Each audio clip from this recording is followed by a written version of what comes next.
নমস্কার। শুরু হচ্ছে আজকের গল্প, করুণা ধারায় এসো। রচনা সৌভিক চট্টোপাধ্যায়। গল্পটি নেওয়া হয়েছে 28শে জুন 2026 আনন্দবাজার পত্রিকার রবিবাসরীয় গল্প থেকে। শুরু হচ্ছে আজকের গল্প, করুণা ধারায় এসো। আজকাল হাসপাতালগুলোর অন্দরসাজ কোনো নামি-দামি হোটেলের চেয়ে কম নয়। এই মুহূর্তে একটি সুপার স্পেশালিটি হাসপাতালের ওপিডিতে বসে আছি আমি।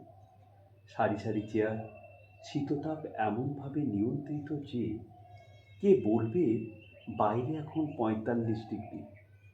রোগী এবং রোগীর আত্মীয়রাও এসির মতোই মৃদুভাষী হয়ে চাপা স্বরে কথাবার্তা বলছে।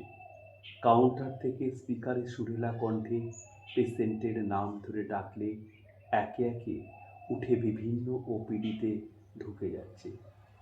সামনে পেছনে দুটি বড় স্ক্রিনের টিভি চলছে। সেখানে একের পর এক ডাক্তারের ছবি, যোগ্যতা, অভিজ্ঞতা এবং স্বাস্থ্য পরীক্ষার প্যাকেজ দেখিয়ে বোঝানোর চেষ্টা চলছে কেন এরাই পূর্ব ভারতের সবচেয়ে বড় হাসপাতাল। কর্পোরেট হাউসগুলো জানে কিভাবে ব্যবসা করতে হয়। আমি মাকে নিয়ে এসেছি। ওয়েটিং লাউঞ্জে আমি আর মা বসে আছি। অর্থোপেডিকের কাছে মায়ের অ্যাপয়েন্টমেন্ট আছে, উনি এখনো আসেননি। আমি আমার ট্যাবে চোখ বোলাচ্ছিলাম। পত্রিকার সম্পাদক আমায় পুজো সংখ্যার একটা উপন্যাসের সারাংশ পিডিএফে পাঠিয়েছেন। আমি সেটাই পড়ছি। আমি পেশায় চিত্রশিল্পী। বিভিন্ন প্রথম সারির পত্রপত্রিকার ইলাস্ট্রেশন আর প্রচ্ছদ আঁকি আমি। আমি অকৃতজ্ঞতা। এইখানে একটু আগেই এসে পৌঁছেছি, আর তখনই বিপত্তি। আমি উপন্যাসের সারাংশটা পড়ছি। মায়ের নাম 5 নম্বরে আছে। ডাক্তার এখনো ওটিতে। হাতে যা সময় আছে তাতে আমি নিশ্চিন্তে বেশ কিছুটা পড়ে পেতে পারি। পড়ছিলামও তাই। বেশ খানিকটা সময় পড়ার পর যেই চোখ তুলেছি তখনই বিপত্তি। মায়ের ঠিক পেছনের সারিতে বসে আছে অমলা, পাশে একটা বাচ্চা। আমাকে দেখে আমি অমলাকে যখনই দেখলাম আমি স্থির হয়ে যাই। একরাশ বিরক্ত তৈরি হয় আমার শরীরে। ওর বিরুদ্ধে আমার অনেক অনেক অভিযোগ। আমার বাড়ি 2-এর আর অমলাদের উল্টো দিকের 7-এর। আমাদের বাড়ি ওদের বাড়ির মুখোমুখি। আমরা সমবয়সী। ওর সায়েন্স, আমার আর্টস। ওর আর আমার সমস্ত টিউশন আলাদা, কিন্তু ইংরাজি স্যারের কোচিংয়ে আমাদের দেখা হয়। আর দেখা হয় আমার চিলেকোঠার জানালায়। ওরা আমাদের চেয়ে অবস্থাপন্ন। ওর বাবা শ্যামসুন্দরবাবু আমাদের শহরের নামকরা ব্যবসাদার। ওদের ঝলমলে অবস্থা। ওর তখন থেকেই নিজস্ব ঘর। আমার সেসব বিলাসিতার কোনো প্রশ্নই নেই। আমার বাবা জুট মিলের কর্মী। মিল বছরে 4-5 মাস বন্ধ থাকতো। ওর বাবার রাইস মিল। এলাহি অবস্থা। আমার অশৈশবের বন্ধু নেই। আমরা দুজনে কেউ অশৈশবের বন্ধু নই। ওই যে কোচিং, ওখান থেকেই আমাদের বন্ধুত্ব। শুরুতেও আমাকে আদৌ খেয়াল করত কিনা জানি না, তবে আমি বেজায় তাকিয়ে থাকতাম খানিকটা সৌন্দর্যের বিস্ময়ে, কিন্তু লুকিয়ে লুকিয়ে তাকাতাম। ও চিরকালই একটু সাহসী ডাকা বুকো ধরনের। একদিন হঠাৎ আমাকে কোচিংয়ের পরে ডাকলো।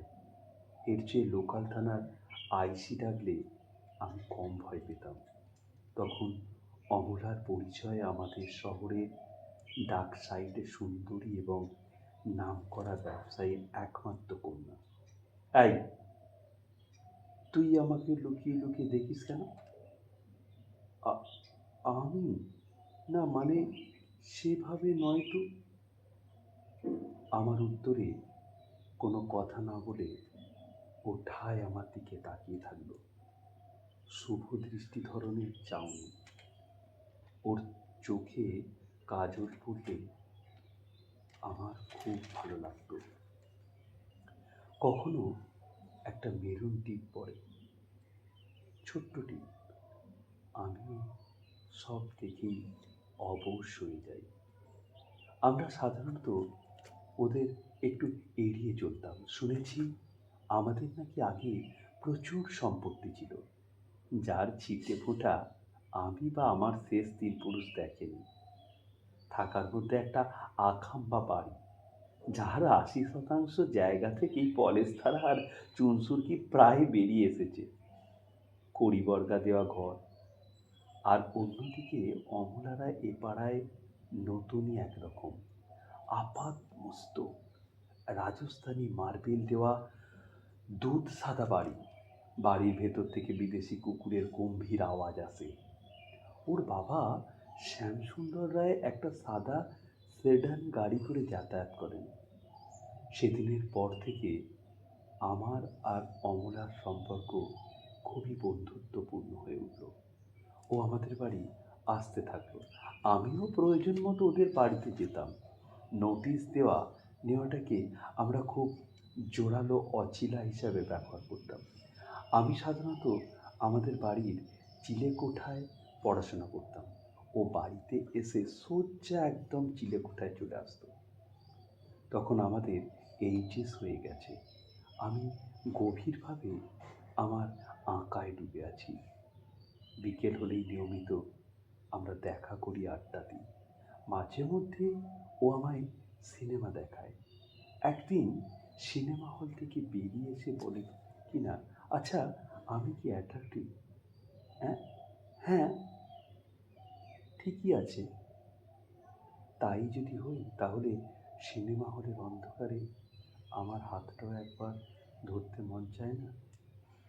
ছেলেপিলে অন্ধকারে কী কী করে সেসব তুই স্বপ্নেও ভাবতে পারবি না। ছাড়, ধরে ফেলার চেয়ে ধরবো ধরবো ভাবটাই কি বেশি আকর্ষণীয় নয়? আমার আমার যে এই যে বাকি জীবনটা, আমার এই বাকি জীবনটা কি একটা নীরস হেডমাস্টারের সঙ্গে কাটবে নাকি? সেই সময় একদিন বিকালে আমার ছবির একটা কিছুতেই দাঁড় করাতে পারছিলাম না। একটা ভগ্নপ্রায় মন্দিরের ছবি নিয়ে আমি দীর্ঘদিন পড়ে আছি, কিছুটা উস্কো খুস্কো অবস্থায়। বিভোর হয়ে আছি ছবিটায়। আমার চিলেকোঠায় ও কখন কাছে এসে দাঁড়িয়েছে আমি বুঝতেই পারিনি। হয়তো অনেকক্ষণ দাঁড়িয়েছিল, জানি না। হঠাৎ পিঠে একটা স্পর্শ পেয়ে আমি কিছুটা চমকে গেছি। ওরা বলল, অদ্ভুত, সত্যি অদ্ভুত। তারপর হঠাৎ আমার অনেক কাছে, একবারে ঘন হয়ে এসে ও আমার কানের কাছে লুকালো। আমি ওর শ্বাসের অভিঘাত অনুভব করছি। এপ্রিল মাসের এক অলৌকিক বিকাল বেলায় আমি অবশ হয়ে যেতে থাকি। একটা কথা দিবি? না, দুটো কথা। আমি অনেকটা নিচে নেমে এসেছি ওর গলার কাছে। বললাম, কি, কখন ছেড়ে যাবি না তো? আর কখনো আঁকা ছেড়ে দিবি না তো? আমি যেন নিজেকে পুরোপুরি সঁপে দিলাম। অমলার উষ্ণ নিঃশ্বাসের সঙ্গে আমার অন্যমনস্কতা মিশিয়ে দিলাম। আমরা একে অপরকে আষ্টে পৃষ্ঠে বেঁধে ফেললাম। সদ্য 18 দুই কিশোর কিশোরী অধুনা জাগ্রত দেহমন নিজেদের দ্বিধার গোলক ধাঁধায় পাগল হইতে থাকল। সেই বিকেল যেন আমাদের আরো অনেক নিবিড় করে বেঁধে রাখল। আমাদের উচ্চ মাধ্যমিকের রেজাল্ট বেরোলো। ও কেমিস্ট্রি অনার্স, আর আমি কলকাতার আর্ট কলেজে। আমার আঁকার জগৎ সপ্তাহান্তে আমাদের দেখা হতো। আমরা ভালো থাকি, এভাবে আরও কয়েকটা বছর কাটল। ওর গ্র্যাজুয়েশন হলো, আমারও। আমি কমার্শিয়াল আর্টের ওপর একটা কোর্স করতে হায়দ্রাবাদ গেলাম। ওর সঙ্গে কথা হতো। তখন আমাদের মোবাইল আর হোয়াটসঅ্যাপ সবই এসেছে। আজ হঠাৎ এসব মনে হচ্ছে। যতবার আমার চোখ আমার সামনে বসা অমলার দিকে যাচ্ছে, ততবার যেন কিছুটা স্মৃতি চলকে আসছে। দু একবার আমার আর ওর চোখাচোখি হলো। অনেক বছর পরে হলেও আমি জানি ও আমায় বিলক্ষণ চিনেছে। পত্রিকায় আমার নাম বেরোয়, কাজ বেরোয়, বিভিন্ন পুজোর থিমে আমার কাজ জাতীয় এবং আন্তর্জাতিক স্তরে পুরস্কৃত হয়। শহরের বিভিন্ন গ্যালারিতে আমার কোনো না কোনো সময় প্রদর্শনী চলে। টিভির টক শোয়ে বক্তব্য রাখার জন্য আমি যাই। আমাকে অনেকেই চেনেন। আমায় দেখে অমলার অস্বস্তি আমার নজর এড়ায়নি। সেই যে হায়দ্রাবাদ গেলাম, তখন থেকেই আমার অমলাকে অচেনা লাগতে শুরু করেছিল।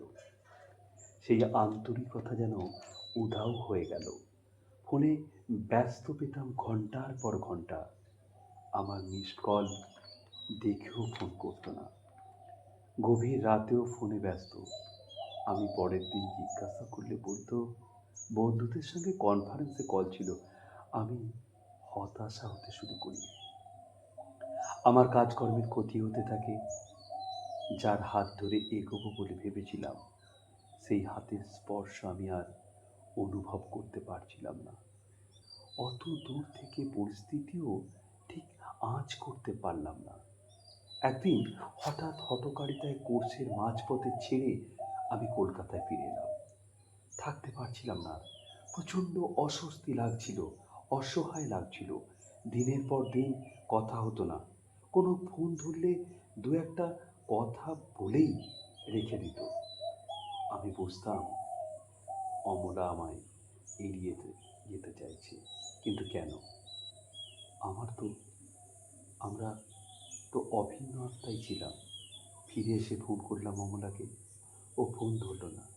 ওর বাড়িতে আমার অবিরাত দ্বার। যে কোনো সময়ই আমি ওর বাড়িতে যেতে পারতাম। দেখা করতে গেলাম, ওর মার মুখোমুখি হলাম।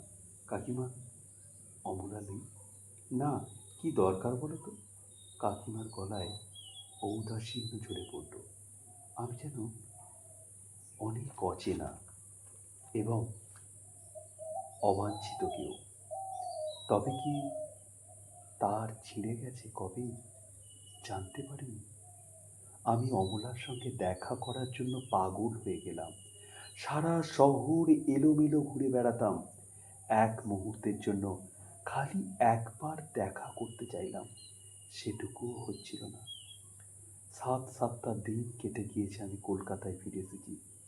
কিছুই ভালো লাগে না। বুঝতে পারি ভেতরে ভেতরে ধ্বংস হচ্ছি। বন্ধুদের মধ্যে যার সঙ্গে আমার নাম একসঙ্গে উচ্চারিত হতো, যাকে আমি নিজের সবটুকু উজাড় করে চেয়েছি, সেও চেয়েছে আমাকে। তার সঙ্গে এক মুহূর্তে সাক্ষাতের জন্য আমায় এভাবে প্রাণপাত করতে হবে। আমার দিনের পর দিন অগণিত ভালো মুহূর্ত কতই কাটিয়েছি।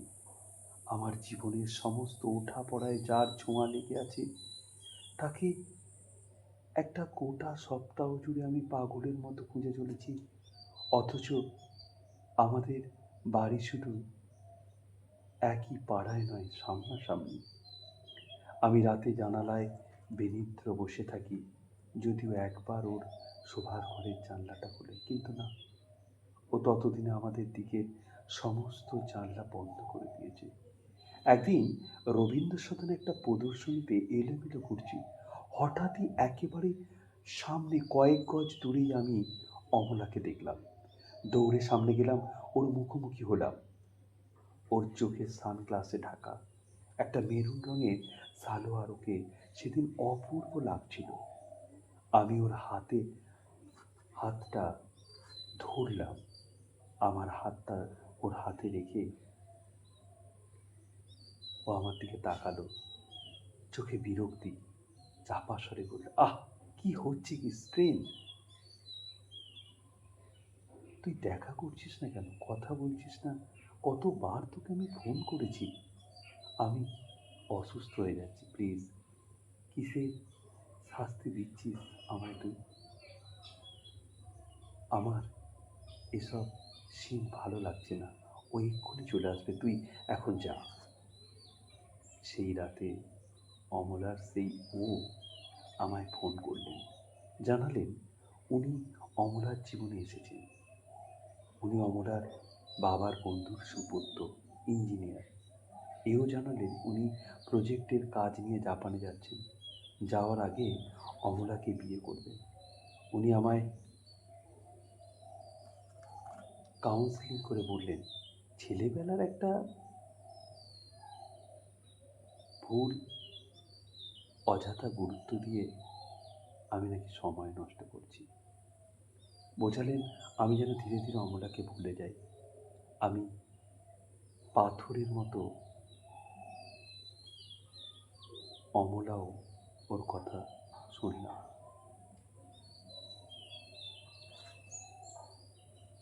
এরপর একদিন অমলার বিয়ে হলো, সারা পাড়া জুড়ে আলোর মাখামাখি।